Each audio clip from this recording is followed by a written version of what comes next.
Assalamualaikum warahmatullahi wabarakatuh. Selamat pagi siswa hebat kelas 6 yang selalu Bu Ika banggakan. Semoga hari kalian menyenangkan. Salam sehat, salam semangat belajar. Kembali lagi bersama Bu Ika. Anak-anak, kali ini kita akan membahas tema 4 globalisasi, subtema 2 globalisasi dan manfaatnya, pembelajaran 5. Tujuan belajar kita yang pertama, peran Indonesia dalam mengatasi peredaran obat terlarang. Yang kedua, ciri-ciri brosur. Kenamakan alam negara-negara ASEAN cenderung memiliki kesamaan. Oleh karena itu, gejala-gejala sosial yang dihadapi oleh masyarakat di negara ASEAN pada umumnya relatif sama. Gejala sosial yang saat ini sedang mendapat perhatian yang cukup tinggi adalah tentang obat-obat terlarang. Sampai saat ini, peredaran obat-obat terlarang menjadi kejahatan lintas negara yang harus diatasi oleh negara-negara ASEAN. Obat-obatan terlarang memberikan dampak negatif terhadap generasi muda. Generasi muda merupakan calon penerus bangsa yang akan meneruskan pemerintahan suatu negara. Jika peredaran obat terlarang tidak segera diatasi, hal ini dapat merusak generasi bangsa sehingga masa depan sebuah bangsa pun terancam. Oleh sebab itu, seluruh negara ASEAN harus bekerja sama untuk memberantas peredaran obat terlarang tersebut. Indonesia pun turut bekerja sama dalam pemberantasan peredaran obat terlarang. Kepolisian Indonesia seringkali menangkap pelaku peredaran obat terlarang yang berasal dari negara anggota ASEAN lain. Indonesia kemudian memberikan hukuman terhadap pelaku sebagai efek jera dan mengurangi peredaran obat di masyarakat. Negara asal pelaku pun menolong proses hukum yang dijalankan. Hal itu membuktikan bahwa negara-negara ASEAN memiliki semangat kebersamaan dan persatuan dalam memberantas kejahatan lintas negara, yaitu obat-obat terlarang.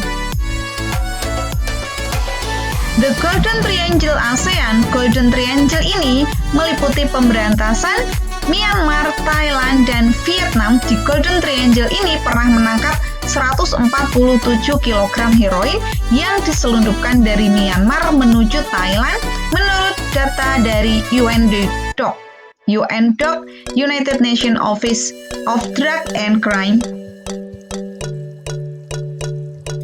Drug trafficking merupakan kejahatan yang terorganisir dan lintas negara yang sangat mengkhawatirkan negara-negara, terutama negara-negara di ASEAN. ASEAN dalam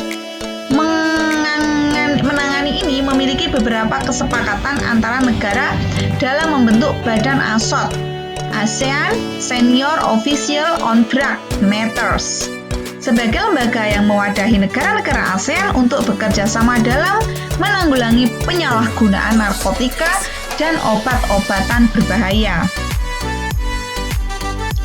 ASOT memiliki peran dan tugas sebagai berikut. Pertama, melaksanakan ASEAN Declaration of Principle to Combat the Abuse of Narcotic Drug. 2. Menyelaraskan pandangan, pendekatan, dan strategi dalam menanggulangi masalah narkotika dan cara pemberantasan peredarannya di wilayah ASEAN.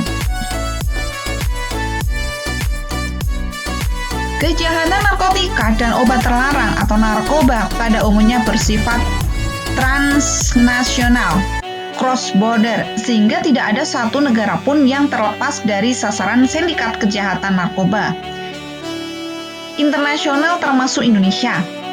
Karena sifatnya yang lintas batas tersebut, masalah narkoba tidak bisa diselesaikan sendiri. Masyarakat internasional telah memiliki 3 konvensi anti-narkoba, yaitu Single Convention on Narcotic Drugs 1961, Convention on Psychotherapy Substance 1971, dan Convention Against the Illicit Traffic in Narcotic Drug and Psychotropic Substances 1988. Sebagai negara pihak di ketiga konvensi PBB terkait narkotika, Indonesia senantiasa aktif dalam kerjasama internasional di bidang penanggulangan tindak pidana perdagangan narkotika dan obat-obatan terlarang. Nah, anak-anak, sekarang kita akan membahas tentang brosur. Kalau tadi tentang obat-obatan terlarang. Sekarang kita akan membahas brosur. Brosur adalah salah satu media yang digunakan untuk mengirimkan promosi. Brosur berfungsi untuk memberikan informasi produk kepada pelanggannya. Umumnya brosur dalam bentuk lembaran kertas berisi garis kata-kata dan informasi tentang suatu produk serta beberapa gambar pendukung. Biasanya brosur ini diberikan secara gratis kepada masyarakat umum dengan harapan bahwa masyarakat akan mengetahui produk tersebut.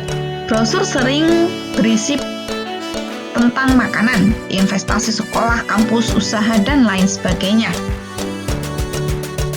Anak-anak, ciri brosur yang pertama bertujuan untuk menginformasikan, mengedukasi, serta juga membujuk dan juga mempengaruhi seseorang ataupun pelanggan untuk membeli maupun mengadopsi pesan yang disampaikan. Dibuat semenarik mungkin supaya menarik perhatian. Yang ketiga, memiliki desain yang menarik dan kreatif serta mempunyai isinya jelas.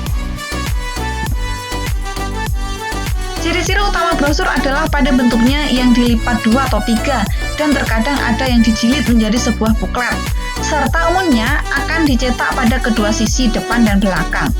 Brosur terkadang disebut juga dengan leaflet atau bahkan beberapa orang ada yang menyebut brosur sebagai pamflet yang bentuknya memang serupa.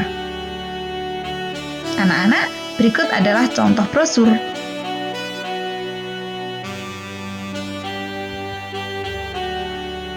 Nah, sekian saja pembahasan materi kita pada pertemuan kali ini. Semoga membantu proses belajar kalian dari rumah. Terima kasih, sampai jumpa. Salam sehat, salam semangat belajar. Wassalamualaikum warahmatullahi wabarakatuh.